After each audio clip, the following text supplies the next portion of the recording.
కొడవలూరు మండలం ఎల్లాయిపాలెం గ్రామంలో సచివాలయంలో ఎమ్మెల్యే వేమిరెడ్డి ప్రశాంతిరెడ్డి సందర్శించారు. గ్రామంలో ఆమెకు టీడీపీ నాయకులు, కార్యకర్తలు ఘనంగా స్వాగతం పలికారు.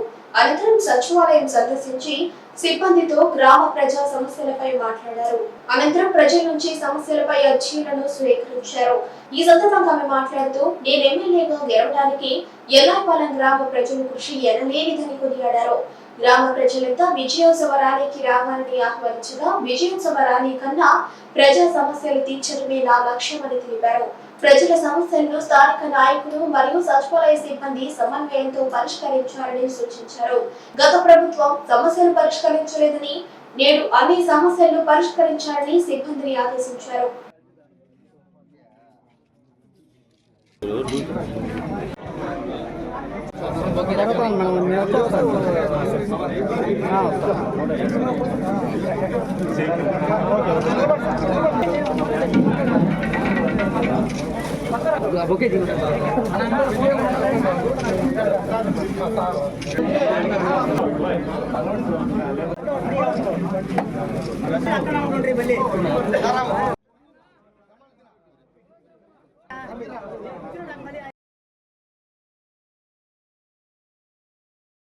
ఈ ఎలక్షన్లో ఎంతో మంది కార్యకర్తలు హరిజన వార్డు నుంచి అయితేనేమి, గిరిజన వార్డు నుంచి అయితేనేమి, బీసీ కాలనీస్ నుంచి అయితేనేమి, ఓసీ నేతలు అయితేనేమి, అందరూ ప్రతి ఒక్కరూ ఎవరెవరు కష్టపడ్డారో వాళ్ళందరికీ పేరు పేరున ధన్యవాదాలు తెలుపుకుంటున్నాను. ముఖ్యంగా ఎల్లాపాలెం తెలుగుదేశం నాయకులు నన్ను చాలా రోజుల నుంచి గెలిచినప్పటి నుంచి ఇక్కడికి విజయోత్సవ సభకి రమ్మని చెప్పి అడుగుతున్నారు.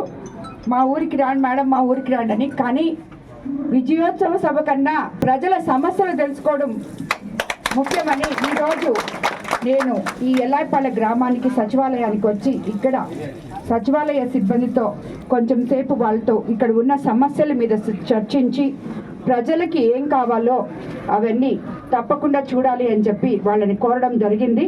అదేవిధంగా ఆఫీసర్స్ కూడా అందుకు స్పందించి ప్రతి ఒక్కరు కూడా వాళ్ళ విధులని తప్పకుండా నిర్వహిస్తామని చెప్పారు. ఇక్కడ సచివాలయంలో ఏ ఏ కార్యక్రమాలు అందుబాటులో ఉన్నాయో అవన్నీ కూడా ప్రజలకి తారతమ్యం లేకుండా వాళ్ళకి ఏమైతే హక్కులు ఉన్నాయో అవన్నీ, ఏమైతే అవసరాలు ఉన్నాయో తీర్చడానికే సచివాలయాలు ఇక్కడ ఉన్నాయి. సిబ్బంది ఇక్కడ ఉన్నారు, అదే విధంగా నాయకులు కూడా ఉన్నారు.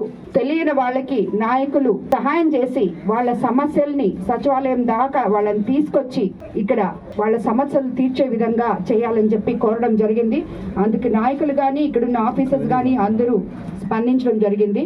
కాబట్టి ఎల్లాయిపాలెం గ్రామ ప్రజలకి ఎటువంటి సమస్యలున్నా తప్పకుండా తీరుస్తామని చెప్పి అన్ని ఒకటొకటిగా తీరుస్తూ ఇప్పుడు చాలా మంది అర్జీలు ఇవ్వడం జరిగింది. ఇక్కడ వాటికన్నిటికి కూడా సమాధానాలు ఇవ్వడం జరిగింది.